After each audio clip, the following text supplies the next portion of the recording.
ও যুবক বলো না, তোমাকে কর্মযোগ্য কে বানাইলো? কর্মযোগ্য কে রাখলো? যদি অসুস্থতা দিয়ে বিছনায় ফেলায় রাখতো কি করতে?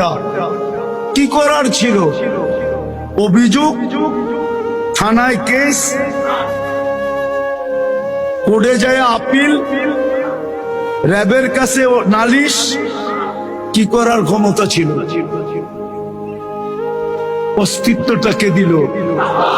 কর্মযোগ্যকে বানাইলো। কর্মযোগ্য কে রাখতেছে? কতটুক নুন খাই, গুণ কতটুকু গাই? গুণ তো গাই না আল্লাহ। চলেন দেখি জান্নাতের একটু ধারণা দিয়া কার মনে এই আগ্রহ জাগে যে আমি চাই আল্লাহ আমাকে জান্নাতের বিনিময়ে কিনো। এই আগ্রহটা কার মনে পয়দা হয়?